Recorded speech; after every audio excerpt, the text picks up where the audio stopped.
চলবে না। বগুড়ার শাহজাহানপুরে দিন দুপুরে অপহরণ করে প্রতিবন্ধী সজলের ওপর অমানবিক নির্যাতনের ঘটনা ঘটেছে। এছাড়াও তার ব্যবহৃত মোবাইল ফোন এবং একমাত্র উপার্জনে অবলম্বন ইজি বাইক ভাঙচুর করার ঘটনাও ঘটেছে। ঘটনার পর আহত অবস্থায় তাকে উদ্ধার করে বগুড়া শহীদ জিয়াউর রহমান মেডিকেল কলেজ হাসপাতালে ভর্তি করা হয়। তবে কেন তার উপর এই বর্বরোচিত নির্যাতন করা হয়েছে তা এখনো রয়েছে অগোচরে। ঘটনায় এখন পর্যন্ত থানায় কোনো লিখিত অভিযোগ দায়ের করেননি ভুক্তভোগী পরিবার। 29 মার্চ রবিবার দুপুরে প্রকাশ্য দিবালোকে বিগ্রাম এলাকার মহাসড়ক থেকে তাকে ইজি বাইক সহ অপহরণ করে এ ঘটনা ঘটিয়েছে দুর্বৃত্তরা। ভুক্তভোগী প্রতিবন্ধী সজল বিগ্রাম মধ্যপাড়ার রাজমিস্ত্রি আব্দুল হামিদের পুত্র। স্থানীয় সূত্রে জানা গেছে, প্রতিদিনের মতোই অসচ্ছল দরিদ্র পরিবারের প্রতিবন্ধী সজল তার উপার্জনের একমাত্র অবলম্বন যাত্রীবাহী ইজি বাইক নিয়ে বের হয়। দুপুরের সময় বিগ্রাম এলাকায় বগুড়ার নাটোর মহাসড়ক থেকে তাকে ইজি বাইক সহ অপহরণ করে এলাকার একদল দুর্বৃত্ত। অপহরণের পর প্রতিবন্ধী সজলকে বেধড়ক মারপিট করে তার ব্যবহৃত মোবাইল ফোন ও ইজি বাইক ভাঙচুর করেছে। এর 1 ঘন্টা পর সজলকে আহত অবস্থায় রাস্তায় ফেলে যায় দুর্বৃত্তরা।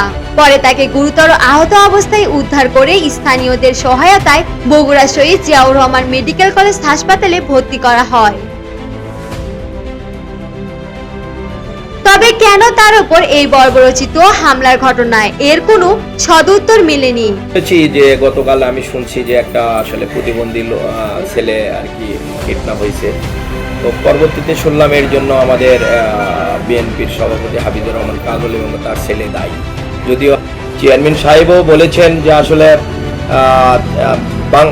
বিএনপিতে চাঁদাবাজি এবং সন্ত্রাসের কোনো জায়গা নাই। বীরগ্রাম এলাকায় তার বিরুদ্ধে অনেক অভিযোগ আছে।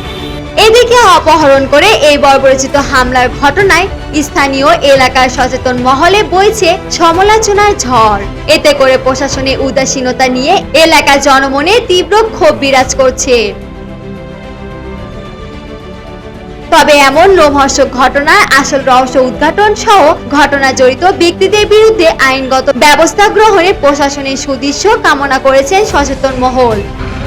ওই যে সরকারি জায়গা, আমাদের সিএমপি জায়গা যেটা, ওখানে 46 শতক জায়গা, সেটাতে কোনো হদিস নাই, সবাই সবার মতো করে নিয়ে নিচ্ছে। তবে আমার লোমহর্ষক ঘটনার আসল রহস্য উদ্ঘাটন সহ ঘটনায় জড়িত ব্যক্তিদের বিরুদ্ধে আইনগত ব্যবস্থা গ্রহণে প্রশাসনের সুদৃষ্টি কামনা করেছেন সচেতন মহল।